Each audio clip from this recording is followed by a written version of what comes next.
Welcome back to Old School Sports and our Out of the Park Baseball 26 series, Rescue the Rockies.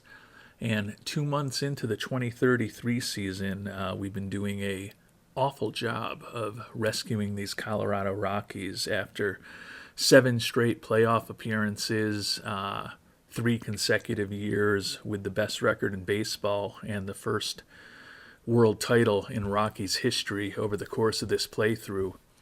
We are 23 and 32 here on June 1st of 2033, barely playing 400 baseball on the season, despite largely returning the team that won 116 games a year ago before flaming out in the playoffs. But unfortunately, we followed up that divisional series loss to our division rival Dodgers in the playoffs last year with a very poor start this season.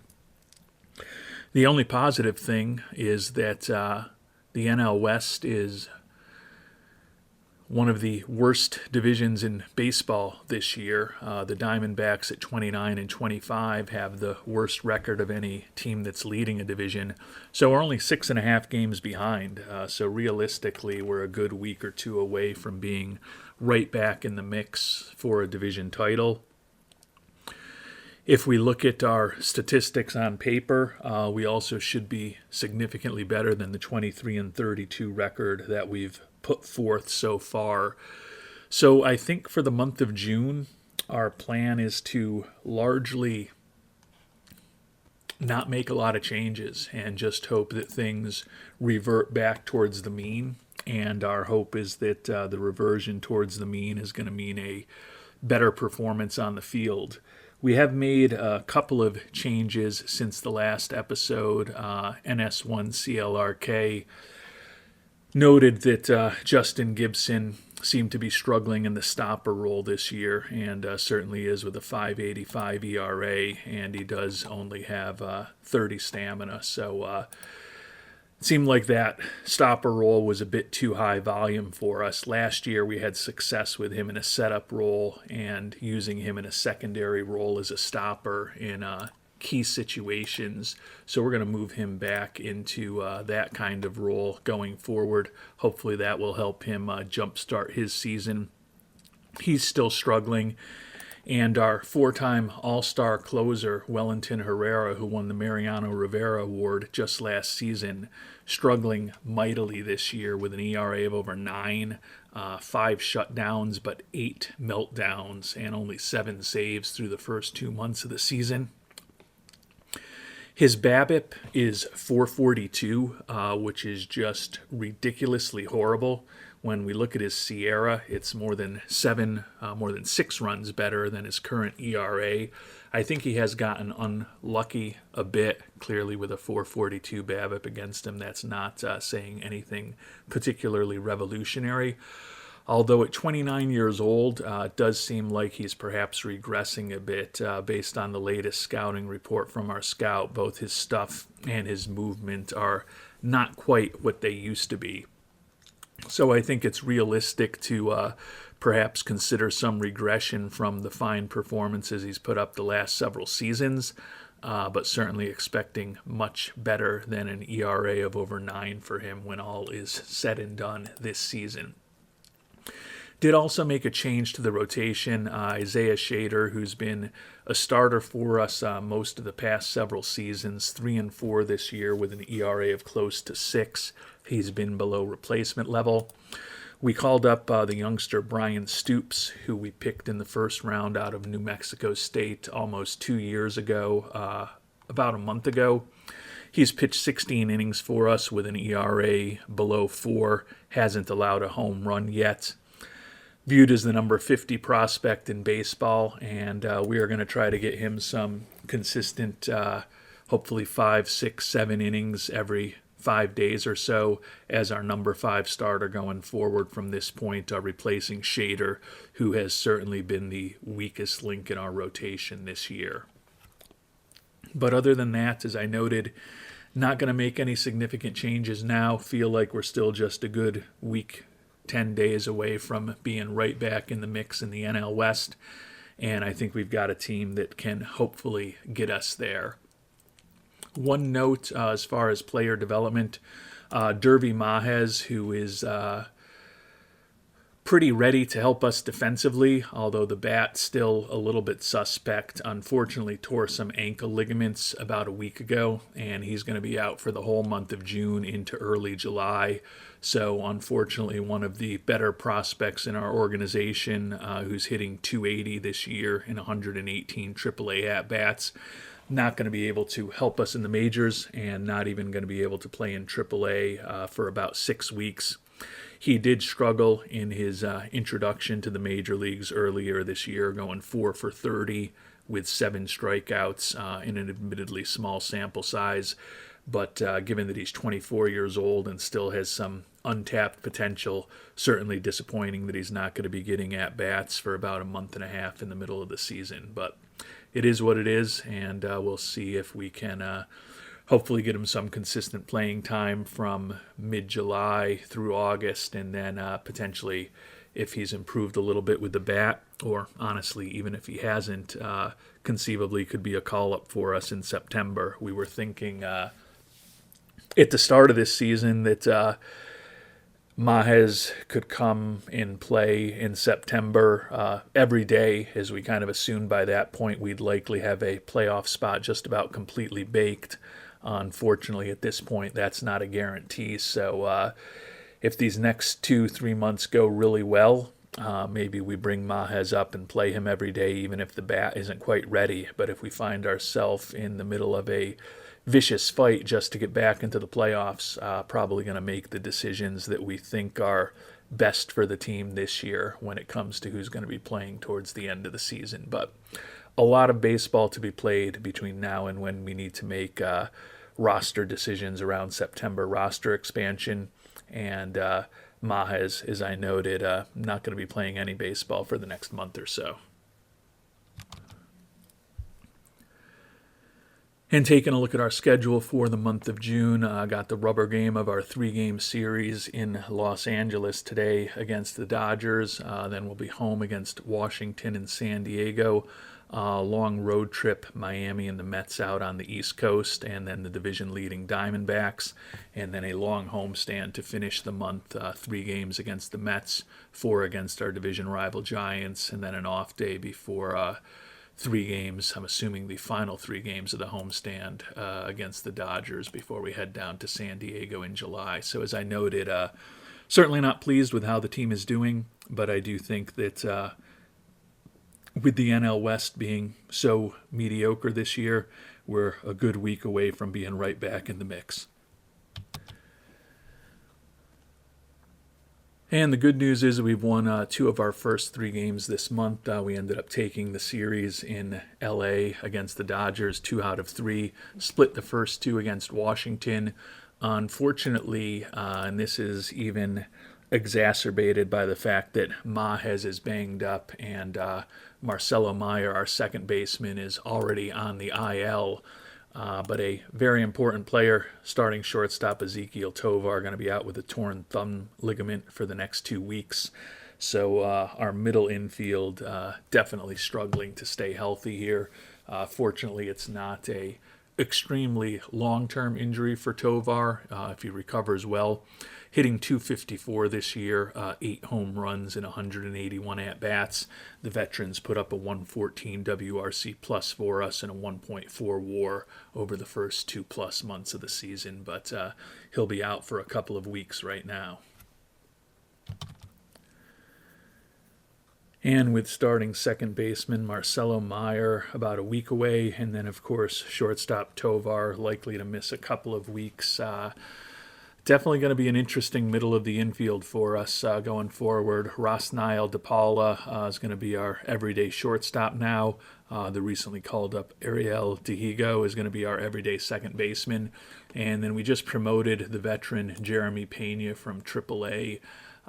He'll be a utility infielder for us. Was hitting .317 in AAA, but that was over only 41 at-bats, as he wasn't an everyday player for us there. He's been with the Yankees for the past few seasons. Certainly doesn't look like a difference maker, but hopefully the 35-year-old can produce decently for us over the next couple of weeks until hopefully we look to move him back to AAA, and presumably he may look to refuse that assignment and move on from the organization at that point. But as long as he helps us bridge the gap that we have in the middle infield for these first few weeks of June, he'll have done everything we could have hoped from him. And mercifully, the early stages of June going a little bit better than the rest of the season has. Mentioned we ended up taking the series against the Dodgers, took 2 out of 3 at home against Washington, took 2 out of 3 at home against San Diego, and we took 2 out of 3 on the road against Miami.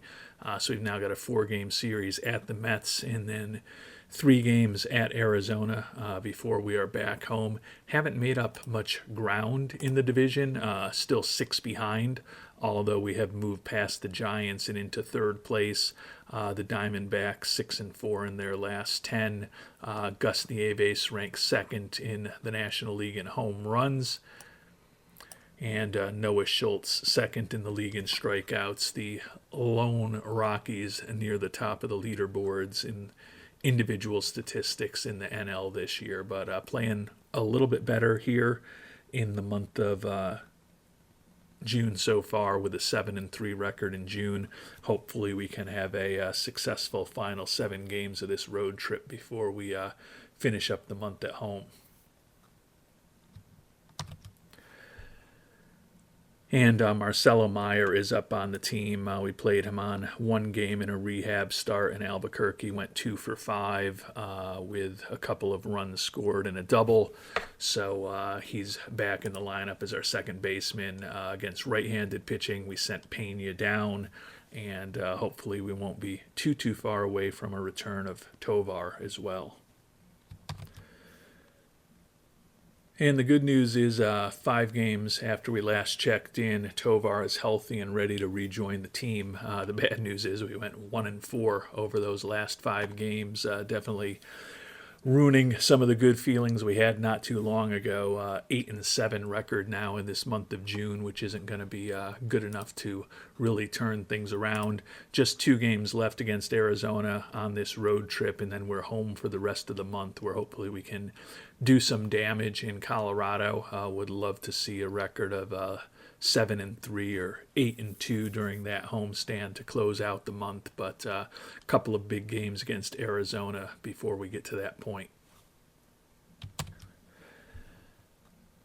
And unfortunately, we ended up getting swept by the Diamondbacks, pushing our losing streak to 5 straight games. We've now got a losing record once again here in the month of June. The hope is that over these next 10 games, as we head past, or exactly actually right to the midway point of the season, we can do better than we have. Actually, we will be past the midway point. We'll be up to 82 games when we finish that final game of the month against the Dodgers. Have to go undefeated over this 10-game homestand to get to 500. That may be a bit ambitious of a goal, but again, certainly would like to see at least 7 wins over these next 10 games and put ourselves in a slightly better position come the beginning of July. We're now 11 games behind the Diamondbacks in the division. They've won 6 in a row at this point, and with a .586 winning percentage are no longer the worst record among any of the division leaders in baseball. We're 6.5 out of a wild card, so still a lot of work for the Rockies to do to hopefully continue this streak of making the playoffs. With our weaker performance on the field, fan interest has continued to regress, dropping to 86 now. So we've lost 4 points over the course of the season thus far, as our strong performance on the field in recent years is not resonating with the fans, given that we've been very disappointing on the field here in 2033. And although this last week got off to a really rough start, losing the first 2 games of our homestand to the Mets, extending our losing streak to 7 games, we've won 5 in a row since then, taking the final game against the Mets and then sweeping a 4-game series against the division rival Giants. So an off day today, and then 3 games against the Dodgers. 36-43 record as we head towards the end of the month. Third place in the division, 8.5 behind the Diamondbacks, and we are 6 back of the final wild card spot. Gus Nieves now leading the league in home runs. Ended up having a injury curtail his season a little early in September of last year, and we certainly missed him in our disappointing playoff series. But a pretty strong year for Nieves with 25 homers and 58 ribbies as we sit here on June 27th. And unfortunately, we dropped 2 out of 3 to the Dodgers, so a 6-4 homestand is not horrible, but where we were in the standings and where we are in the standings, as I mentioned earlier, was hoping to win at least 7 of these games, and unfortunately, we came up just short there. So a 37-45 record as we get to July 1st, 82 games into the season. Still third place in the NL West, 9 games behind the Diamondbacks, and we're 5.5 out of a wild card spot as we sit here just past the midway point of the season. Nieves continues to lead the National League with 26 home runs. Kevin Roberts Jr. now tied for second with Michael Harris II in batter war, and Noah Schultz continues to rank second in the league in strikeouts. Unfortunately, another injury to the middle infield, Ezekiel Tovar, who came back a couple weeks ago, going to be day-to-day for about the next couple of weeks with back spasms, minimal impact on hitting, moderate impact on his running. We'll have to give some thought to what we want to do as far as Mr. Tovar and that injury. Mid-season review of goals, Monfort not pleased with the team record. Brian Stoops, who is a local guy, helps a little bit in terms of bringing in a local player. He was born in Parachute, Colorado, so wanted a homegrown player, and Stoops, who we drafted a couple years ago, fits the bill there. He's now started 5 games for us. Unfortunately, his ERA has ballooned to 5.40 during that span, but probably will continue to give him some starts for the time being. Talked already this episode about the continued deterioration in our fan interest, and ownership also wants to see more international fines. Happy with our progress towards goals, happy with our overall performance, although certainly this year has been a significant disappointment thus far. And before we get in and do a mid-season analysis of the roster in more detail, take a look at the team statistics. 37-45, as we mentioned, 6 games worse than Pythagorean expectations. We had barely winning records in March, April, and now June, where we went 14-13. But that absolutely brutal month of May has us behind the 8 ball, unfortunately. Offense remains excellent, second in the league in runs scoring and runs scored, and you can see we are the top 3 in most offensive categories except for strikeouts, stolen bases, where we're below average, and then base running, we are the weakest team in the league this year according to that category. Interestingly, not a good team in terms of defensive efficiency this year, although our zone rating is outstanding. Pitching, overall, we rank 11th in runs allowed.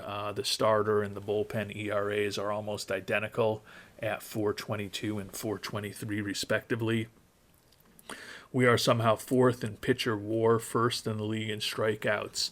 But after several years of outstanding pitching, it's definitely been disappointing this year, and given how we basically returned the top 4 in our starting rotation from a year ago, and actually returned the top 5 with Shader originally as our number 5 starter, and we felt like we had made some significant improvements in the trade market to our bullpen. Definitely disappointing that the pitching seems to have regressed pretty materially here in 2033. So we'll start off taking a look at the disappointing performance from the pitching overall. Honestly, outside of our fifth starter, the starting rotation has been respectable. It's just that a year ago, Schultz, Martinez, and Jordan finished 2, 3, 4 in the Cy Young Award voting and were exceptional, whereas this year they've been decent. Schultz, our ace, making the big $45 million a year, 6-4 with a 4.26 earned run average. Definitely had a bit of a problem with the long ball this year, which has happened with several of our pitchers, unfortunately. Allowed 13 home runs over 99 and a third innings pitched. BABIP of 308, also up significantly from previous seasons. When all is said and done, though, still is a 76 FIP minus and a 2.6 WAR. Still looks like a very talented pitcher, according to our scout.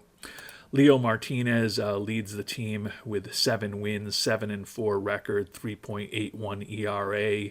The 23-year-olds put up a 1.9 WAR for us this year. So again, another guy who's been good but not great, and another guy who's also trafficked more frequently in the long ball, unfortunately. Gave up just 13 homers all of last year and almost 200 innings pitched. This year he's already given up 13 in just over 100 innings pitched. Dylan Jordan, 5-5 record with a 3.73 ERA. He's honestly, when we think about the top three of Schultz, Martinez, and Jordan, the guy who kind of outperformed his ratings the most last year. We picked him up in a trade with the Angels, thought he could be a good, solid major league pitcher for us, and he had a exceptional first year in Colorado, leading the National League with 18 wins and having an ERA below 3. The overall performance this year, though, not bad. 3.73 ERA. He's got a 2.8 WAR midway through the season. Hasn't given up as many home runs as Schultz or Martinez. And the 287 BABIP that he's allowed is actually lower than it was a year ago. Andrew Painter, solid year as our fourth starter, 4-6 record, 372 earned run average, and a 1.7 WAR. He is certainly a more than competent fourth starter. As we talked about at the start of the episode, Isaiah Shader had been our fifth starter through the first couple months of the year, 3-4 record with a 5.67 ERA for him, who's now working out of the bullpen. And Brian Stoops, one of the more highly regarded prospects in our organization, now working as our fifth starter. He's 0-3 with a 5.40 ERA. Looking at his pitching splits as a reliever, he had a 3.94 ERA. That can't be right. I'm doing something wrong here, obviously. Oh, that's... not only looking at the major leagues. 3.94 ERA working out of the bullpen in the majors. In his 5 starts, he's had a 6.38 earned run average. Still basically been replacement level, given that Shader is not incredibly adept for us this year. For the time being, Stoops likely to remain our fifth starter. Turning to our middle relievers, Adonis Valer, the lefty, one of the guys we picked up in a trade this past offseason, 3.55 ERA over 33 innings pitched. The good news is he struck out an impressive 50 batters, 13.6 strikeouts per 9 innings for him, but he has allowed 7 home runs in those 33 innings pitched. Jackson Peavy, another lefty who we picked up in the trade market, 0-1 record, does have a save, 4.22 ERA over 42 2/3 innings. He's been just above replacement level for us, and another guy with 7 home runs allowed in 42 2/3 innings who has been giving up too many long balls. Bill Douglas, the 27-year-old with an ERA of close to 6 over 26 2/3 innings. He is probably the most likely guy among the guys in the bullpen to find a roster spot in jeopardy if we decide we want to bring someone up from the minor leagues or make a trade to bring on someone who can help us. He's been a bit below replacement level this year. Justin Gibson pitching a bit better with less innings away from that stopper role, has the earned run average down to 4.60 over 47 innings pitched this year. 55 strikeouts, although he has walked 20. 0.6 WAR, 84 FIP minus for him. Still a very talented pitcher, and that stamina, at least according to our scout, seems to vacillate between 25 and 30. Rich Hannon was the final of the 3 additions to the bullpen we made in the trade market this offseason. He's been good, 2.40 ERA with 41 strikeouts over 30 innings pitched. Has allowed 5 home runs, though. That has been an issue for a lot of our pitchers this year. Not shocking, given that we play half our games in Colorado, but allowing home runs hasn't consistently been our bugaboo. And last year we were very good in keeping the ball in the ballpark. Luke Little has been very effective. We just haven't used him that much. The lefty has pitched in just 14 games, only 13 and 2/3 innings, has a sub-2 ERA, struck out 16 in those 13 and 2/3 innings. He has allowed a sickly 12 walks, though. He's basically been replacement level when all is said and done. And our closer, Wellington Herrera, pitched a bit better in the month of June, has his ERA for the season down to 7.18, still slightly below replacement level for the year, but his 3.52 Sierra is about half of his actual ERA. That BABIP of 384 is still pretty sickly, but coming down. Taking a look at Herrera's pitching splits, 7.04 ERA in April and 11 in May, but a 3.72 ERA here in the month of June. 7 shutdowns to just 2 meltdowns. Hopefully that's a sign that he is getting things back in order. So always can use more pitching. Certainly could be some opportunities to improve the team. If there's a guy who's better than Stoops or Shader to become a 5th starter for us, that would be something to think about. And thinking about the bullpen, in particular, Douglas and Shader could be guys who could be not long for the team if we could find a pretty solid reliever in the trade market as well. Turning now to our position players, backup catcher Chris Boone has been pretty productive for us this year. A 284 batting average and 74 at-bats, 99 WRC plus, close to a win above replacement. Never had any question about his defensive skills, but the bat is certainly suspect. He's certainly outperforming his ratings offensively this year, and we would expect some reversion towards the mean, which unfortunately for him likely means a lower batting average in the second half of the season and less offensive production. Drew Romo, the outstanding defensive catcher, 3-time Gold Glove winner, has really fallen off in terms of his offense. He's going to be 32 years old in about 2 months, hitting just 201 this year with 2 home runs and 219 at-bats. Barely been above replacement level despite his outstanding defense, given that he's put up just a 48 WRC plus. He is heading into a team option in the final year of that 8-year deal we signed him to very early in this playthrough, and unfortunately it is conceivable that Romo is on his final run here with the Rockies. Unlike Boone, certainly could argue that Romo has underperformed his offensive ratings this year, so maybe hope for some reversion towards the mean. His BABIP just 246 this year. It has steadily decreased the past few seasons. Don't know if that's just bad luck or perhaps the fact that he's just not hitting the ball quite as sharply as he was a few years ago. Turn now to our infielders. Matt McElroy plays first base for us primarily against left-handed pitching, hitting just 223 this year. Does have 6 home runs in 139 at-bats, has driven in 17 runs, but has been a slightly below average offensive player offensively and just barely above replacement level when all was said and done. He's certainly a guy who could find a roster spot in jeopardy if we can make a trade or perhaps get to the point where we might want to bring up Derby Mahez or somebody else. Ariel Dehigo is also back in the minors at this point with both Meyer and Tovar healthy, although as we talked about, we've got a decision to make with Tovar before we move forward much further. Ryan Stone playing first base for us, also some outfield this year, hitting 268 with 11 homers, 16 doubles, and 284 at-bats. Put up a 106 WRC plus on the season, almost a win above replacement.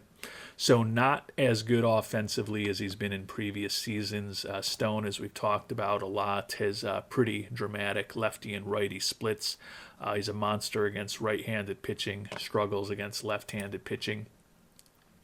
And if we look at his batting splits for this year, we certainly see that a 115 WRC plus against righties, a sickly minus 23 WRC plus against lefties, where he's just 4 for 32 with only 1 extra base hit, and he has struck out 9 times. Bueller. Second baseman Marcelo Meyer, as we talked about, spent some time on the IL, hitting 268 with 11 doubles, 2 homers, and 142 at-bats. Basically been a league average offensive player for us, still pretty skilled defensively. Meyer, similar to Drew Romo on the other side of 30. Meyer also headed for free agency this upcoming offseason, given that he'll be 31 next year and he's fragile physically. It's conceivable that Meyer is similar to Romo, likely playing his final games over the coming months in a Rockies uniform. Colt Keith, the third baseman, batting average is dipped to 303. Does have 13 doubles, 3 triples, and 9 homers in 264 at-bats. Put up a 135 WRC plus for us and a 2.3 WAR over the first half of the season. Seems a lot more comfortable in his second year in Colorado. Rosniel DePaula, a guy who's come up through the organization with the injuries to Meyer and Tovar, is pretty close to become an everyday player for us this year, although we envision him playing primarily against left-handed pitching. Holding his own in his first full season in the majors, hitting 282 with 9 home runs in 19 doubles in 280 at-bats, 815 OPS, 120 WRC plus, and he's been 2 wins above replacement. Definitely a very important player for us, not just for this year, but also into the future, with the potential departure of Meyer and the fact that Tovar remains fragile physically. Tovar hitting 257 this year, does have 10 home runs in 222 at-bats, 119 WRC plus, 1.8 WAR. He's been productive when he's been healthy and in the lineup, but he's played in only 57 of our first 82 games, and as we noted, it's conceivable he could be missing some time going forward. He's only in the second year of that 5-year extension we signed him to a few years back. Does have a player option for the final season. Still very talented defensively, a great influence in the clubhouse with that captain personality. Not running as much as he has in the past, only 4 for 4 on the base paths this year. The issue is keeping him healthy. He's been productive when he's been in the lineup, just hasn't consistently been in the lineup for us as much as we would have hoped. Turning now to our outfielders, Ted Miller has been our primary DH this year, hitting 265, 16 doubles, 13 homers, and 245 at-bats. put up a 134 WRC plus for us and a 1.2 WAR. The former second-round pick, similar to Ryan Stone, a left-handed hitter who's definitely better against right-handed pitching than he is against left-handed pitching, although the splits are not quite as dramatic as they are with Stone. 143 WRC plus for Miller against righties, a very bad but not Ryan Stone range 36 WRC plus against lefties for us this year in a relatively small sample size. Last year's National League MVP, the franchise Kevin Roberts Jr., having a perhaps even better season, although he's unlikely to lead the league in homers and ribbies again this year. He's jacked the batting average up to 302, and midway through the season has 22 doubles, 21 homers, and 16 stolen bases. Adds up to a 165 WRC plus and a 4.3 WAR, so an outstanding third season in the majors for the former fifth overall pick back in 2026. Dean West, the center fielder, started the year injured and then spent about a month in AAA before we promoted him. He's hitting .221 in 136 at-bats. He's been slightly below replacement level. Certainly could move Roberts Jr. back into being our everyday center fielder. Right now he's playing center field only for us against left-handed pitching. The lesser wear and tear in the outfield is probably helping him offensively, but would love a situation where we could get more offense than what West has been providing to us. Trent Clausen, platoon outfielder for us, and he's been disappointing this year. Batting average has fallen to a .194 in 98 at-bats. He's a former first-round pick of ours, similar to Roberts Jr. Out of Oregon State in 2027. Unfortunately, Clausen has become a guy rather than Roberts, who is certainly the guy. Just a 59 WRC plus for Clausen. He's basically been replacement level this year. Ratings-wise, he's kind of the opposite of the likes of Stone and Miller, where he should be proficient against lefties, struggles against righties. Taking a look at his batting splits this year, that's certainly the case, just a 7 WRC plus against righties. Unfortunately, he's only put up an 80 WRC plus against lefties, but that still is materially better than the production we've gotten from the likes of Miller and Stone in their limited opportunities against southpaws. But Clausen is certainly a position that we think we could upgrade in the coming month or so if we wanted to. And last but certainly not least among the outfielders, Gus Nieves. Batting average has dropped to .243, but he still has 26 homers and 61 ribbies and 284 at-bats, putting up a 140 WRC plus and a 1.4 WAR for us this year. This is now Nieves' sixth year in the majors since we signed him from Cuba, and he's led the National League in homers and ribbies, 3 of those 5 full seasons.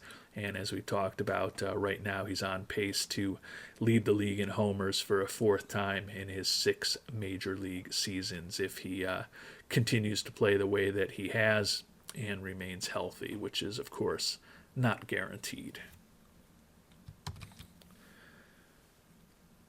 So as we think about the roster holistically, could always be looking for some help for the pitching staff. Feel like maybe in the outfield there's an opportunity to improve the likes of Clausen or West. Whether we go to the trade market or try to do that organically is still TBD. Matt McElroy is a guy who we could also probably improve, and if there was a big-time catcher available, that would be something to consider, although I think probably inclined, given his outstanding defense, to let Romo continue to try to work his way out of the offensive struggles that have plagued him over this first half of the season. And with that, we will call it an episode. Always useful to hear what the Worldwide Scouting Department is thinking about some of the options and decisions we have ahead of us. Next time around, we'll take a look at some of the top prospects in our organization and whether there's any immediate help coming on the farm. We'll also sim through to draft day and then turn things over to the worldwide scouting department to give us some advice if you're willing to there. I guess I lied a little bit before we do finish things up. Take a look at any options that are on the trading block. Certainly some help in positions where we could use it. Catcher Drake Baldwin is out there. Likely think he would be a better bat than Romo at this point in his career. Roman Anthony, the veteran outfielder at this point, not a dynamic offensive player, but still very well could be an upgrade over the likes of West and Clausen. Could be a guy who could play center field for us decently if we wanted to put less pressure on Roberts, but maybe get a bit more offense than we're getting from Dean West at this point. And if we wanted to add another infielder, Mason Wynn would be an option, as would Colson Montgomery, although I'm guessing the prices for some of these guys will be pretty high. And as we sit here on July 1st, not a ton of very high-end pitchers on the market. Bubba Chandler, Drew Rasmussen, and Kodai Senga are the three most highly regarded, although Rasmussen is done for the year after surgery to remove bone chips, so can't imagine we or anyone else will be interested in bringing him on board. Senga, with those ground ball tendencies, could perhaps work decently, but he's 40 years old. He's wrecked physically. Bubba Chandler, with those fly ball tendencies, and given the struggles we've had keeping the ball in the park with our pitching staff this year, might not be a perfect fit for us, but could certainly argue that he is more of a proven major leaguer at this point than either Isaiah Shader